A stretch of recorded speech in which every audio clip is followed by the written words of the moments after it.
कुंभी कासारी सहकारी साखर कारखाना कुडीत्रे संस्थापक चेअरमन स्वर्गीय DC नरके यांच्या 27व्या स्मृतिदिनानिमित्त पुरुष व महिलांसाठी भव्य मॅरेथॉन स्पर्धा 2025 आयोजित करण्यात आली आहे। धावू आरोग्यासाठी निरामय जीवनासाठी वेळ रविवार दिनांक 16 फेब्रुवारी 2025 रोजी सकाळी 6 वाजता। स्थळ कुंभी कासारी सहकारी साखर कारखाना कुडीत्रे। आमदार Chandradeep Shashikant Narke chairman, Rahul Vishwanath Khade vice chairman, Dheeraj Kumar Vasantrao Mane कार्यकारी संचालक व संचालक मंडळ कुंभी कासारी सहकारी साखर कारखाना कुडीत्रे। न्यूज मराठी 24 कोल्हापूर। रंकाळ स्वच्छ ठेवता आला नाही त्यांना अजून। शिवाजी उद्यमनगरात जे शाहू महाराजांनी बसवलं त्याच पद्धतीचं आहे, तिथं अजून त्यांना काय करता आलेलं नाही की जे आता हातवाढ पाहिजे म्हणजे कृती समितींची लढा आल्या किंवा भांडण आल्या किंवा आंदोलन करायला जे आता 100 कोटी आणलं म्हणतात ह्याच्यासाठी रस्त्यासाठी, ते कुठे गेले ह्याच्यासाठी लढावं।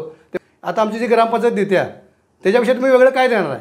माझं एक सरळ आणि स्पष्ट मत आहे की जे आता हातवाढ पाहिजे म्हणजे कृती समितींची लढा आल्या किंवा भांडण आल्या किंवा आंदोलन करायला, त्यांना एकच माझा प्रश्न आहे, तुम्हाला आमच्या हातवाढ केल्यानंतर तुमचा काय फायदा होणार आहे, शहराचा काय फायदा होणार आहे ते आम्हाला समजून सांगा।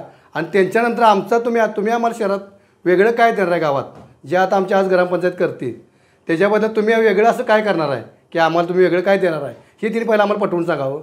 आता इथं येऊन तुम्ही काय करणार, फक्त जास्तीत जास्त काय करू शकताय, आमच्या याच्यावर आरक्षण टाकणार, शेतीवर आरक्षण टाकणार। आज पण 59% ज्यावेळी त्यांचं आरक्षण टाकलं होतं ते आजपर्यंतच्या आरक्षणाचं त्यांनी काय केलं? आता महालक्ष्मीचा प्रश्न आहे ते आज पण त्यांनी उचलून धरला, काय केलं त्याच्या प्रश्नाचं?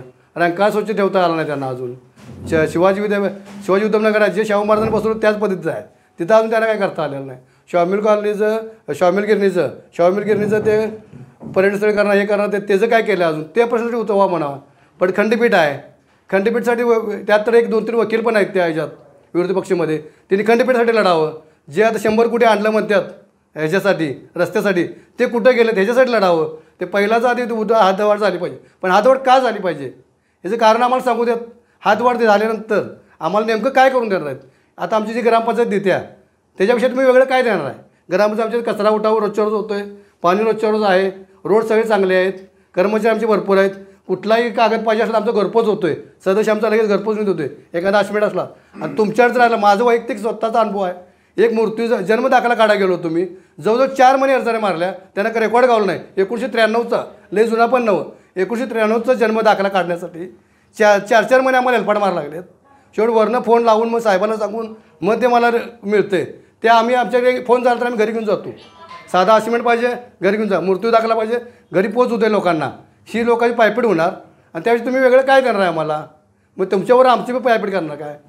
ह्याच लोकांनी मागच्या वेळी IRBची वेळी हे केलं, आंदोलन केलं, टोल बंद केला, लोकांना वाटलं टोलचा बंद केला म्हणजे चांगलं झालं, पण IRBची एवढ्या इमारती बंद पडल्यात, मोकळ्याच पडल्यात, त्या आजपर्यंत काय झालं? पुढं IRB गेली बरोबर आहे, पण काय झालं? तर कुठली कंपनी येते का गावात? कुठं नवीन डेव्हलपमेंट झालं का? त्यानंतर कुठला रोड नवीन केला यांनी?